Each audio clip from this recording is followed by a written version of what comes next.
नमस्कार, आप देख रहे हैं द पब्लिक न्यूज 24। मैं हूं आपके साथ शशि। सुप्रीम कोर्ट ने सेक्स वर्क को पेशा माना है। कोर्ट ने कहा है कि वेश्यावृत्ति भी एक प्रोफेशन है। सभी राज्य और केंद्र शासित प्रदेशों को सुप्रीम कोर्ट ने गुरुवार को आदेश दिया है कि सेक्स वर्कर्स के काम में हस्तक्षेप नहीं करना चाहिए। सुप्रीम कोर्ट ने कहा है कि पुलिस को सहमति से सेक्स करने वाले महिलाओं और पुरुष के खिलाफ आपराधिक कार्रवाई नहीं करनी चाहिए। सुप्रीम कोर्ट ने कहा है कि सेक्स वर्कर भी कानून के तहत गरिमा और समान सुरक्षा के हकदार हैं। जस्टिस एल नागेश्वर वाली बेंच ने सेक्स वर्कर के ताल्लुक से 6 निर्देश देते हुए कहा कि सेक्स वर्कर कानून के समान संरक्षण के हकदार हैं। सुप्रीम कोर्ट ने कहा सेक्स वर्कर भी देश के नागरिक है, वे भी कानून में समान संरक्षण के हकदार हैं। बेंच ने कहा कि इस देश में हर नागरिक को संविधान के अनुच्छेद 21 के तहत सम्मानजनक जीवन जीने का अधिकार मिला है। अगर पुलिस को किसी वजह से उनके घर पर छापेमारी करनी पड़ती है तो सेक्स वर्कर को गिरफ्तार या परेशान ना करें। अपनी मर्जी से प्रोस्टिट्यूट बनना अवैध नहीं है, सिर्फ वेश्यालय चलाना गैर कानूनी है।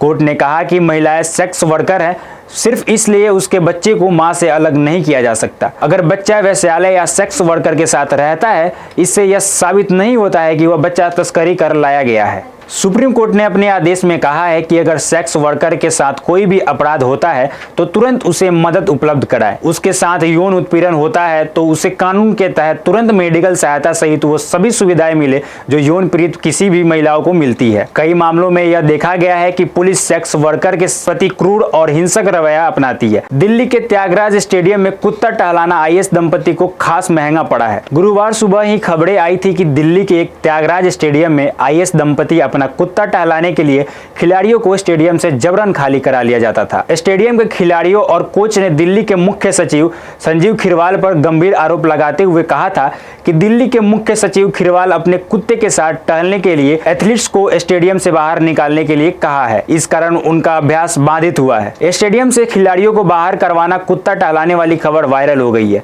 जिसके बाद केंद्रीय गृह मंत्रालय ने दोनों अधिकारियों पर कार्रवाई करते हुए तबादला कर दिया है। संजीव खीरवाल और उनकी पत्नी रिंकू दुग्गा को त्यागराज स्टेडियम में सुविधा के दुरुपयोग के संबंध में दिल्ली से लद्दाख और अरुणाचल प्रदेश में स्थानांतरित कर दिया गया है। गीतांजलि अब तक कई कथा संग्रह और 3 उपन्यास लिख चुकी हैं।